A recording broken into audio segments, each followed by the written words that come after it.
आज हम आपको भारत की एक ऐसी जगह पर लेकर जाने वाले हैं जिसका नाम तो सभी ने सुना होता है, लेकिन उस जगह के बारे में जानकारी बहुत कम लोगों को होती है। आज ये भारत का एक केंद्र शासित प्रदेश है, लेकिन एक दिन के लिए इसे स्वतंत्र देश के रूप में भी घोषित किया गया था। यहाँ पर सबसे ज्यादा आदिवासी समुदाय के लोग रहते हैं और यहाँ के 43% हिस्से पर केवल जंगल ही मौजूद है। भारत के आजाद होने के कई साल बाद इसने पुर्तगालियों से स्वतंत्रता प्राप्त की और बिना किसी सेना की मदद से सिर्फ आम लोगों ने ही खुद को पुर्तगालियों से आजाद करा लिया था। एक समय ऐसा भी था जब यहाँ पर डायनासोर हुआ करते थे। ये जगह प्राकृतिक सुंदरता के लिए प्रसिद्ध है। दोस्तों, आज हम बात कर रहे हैं भारत के केंद्र शासित प्रदेश दादरा एंड नगर हवेली के बारे में। तो देर किस बात की जनाब, अपना सीट बेल्ट बांध लीजिए अच्छे से और निकलते हैं दादरा एंड नगर हवेली की एक शानदार सफर पर। दादरा एंड नगर हवेली सहयात्री पर्वतमाला और जंगलों से घिरा हुआ है। इस राज्य का इतिहास काफी पुराना है। दादरा एंड नगर हवेली की करीब 47% आबादी शहरों में रहती है, तो वहीं 53% आबादी ग्रामीण इलाकों में निवास करती है। साल 2020 में दादरा एंड नगर हवेली को दमन एंड दीव से अलग करके एक केंद्र शासित प्रदेश बना दिया गया। दादरा एंड नगर हवेली में सैकड़ों वर्षों से विभिन्न आदिवासी समुदाय के लोग रह रहे हैं। आज भी यहाँ पर कोकना, वर्लिस, कोली,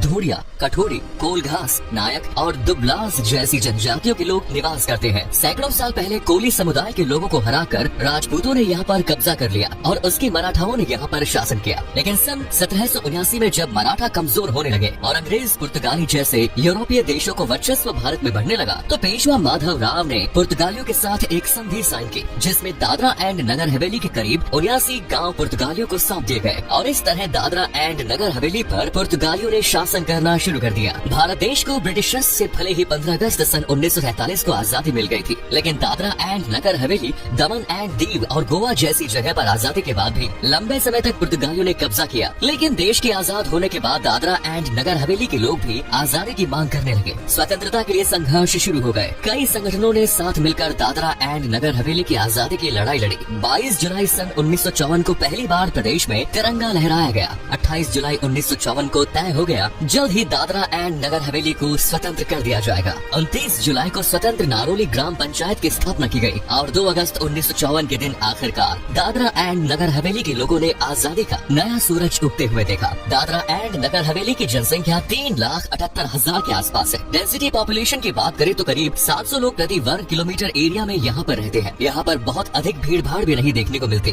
तो ऐसा भी नहीं लगेगा कि आप किसी खाली जगह पर घूम रहे हो। यहाँ पर बोली जाने वाली मुख्य भाषाओं में हिंदी, गुजराती, मराठी, कोंकणी और इंग्लिश शामिल है। इसके अलावा भीली और भिलोड़ी जैसी कुछ जनजातीय भाषाएं भी यहाँ बोली जाती है। दादरा एंड नगर हवेली में करीब 94% लोग हिंदू धर्म को मानते हैं, तो वहीं 3.5% के करीब आबादी इस्लाम धर्म को मानती है। 1.5% लोग ईसाई समुदाय के हैं। इसके अलावा सिख, पारसी और बौद्ध धर्म के लोग भी यहाँ रहते हैं। लेकिन 1954 से लेकर 1961 तक का समय दादरा एंड नगर हवेली के लिए काफी अहम था। इन 7 सालों के दौरान ये प्रदेश न तो भारत का हिस्सा था और न ही इस पर किसी विदेशी ताकत ने कब्जा किया। ये एक तरह से स्वायत्त क्षेत्र बना हुआ था। 11 अगस्त सन 1961 के दिन दादरा एंड नगर हवेली भारत का हिस्सा बन गया। इसकी कहानी भी काफी रोचक है। दरअसल IAS ऑफिसर KG बदलानी को एक दिन के लिए दादरा एंड नगर हवेली का प्रधानमंत्री बनाया गया और इस तरह दादरा एंड नगर हवेली के प्रधानमंत्री ने भारत के प्रधानमंत्री के साथ एक प्रस्ताव पर हस्ताक्षर किए, जिसके बाद दादरा एंड नगर हवेली भारत का हिस्सा बन गया। 10वें संविधान संशोधन अधिनियम के तहत इसे भारत का 7वां केंद्र शासित प्रदेश बनाया गया। 2020 से पहले तक दादरा एंड नगर हवेली और दमन एंड दीव को मिलाकर एक केंद्र शासित प्रदेश बना दिया गया था, लेकिन आज हम सिर्फ दादरा एंड नगर हवेली के बारे में ही बात करेंगे।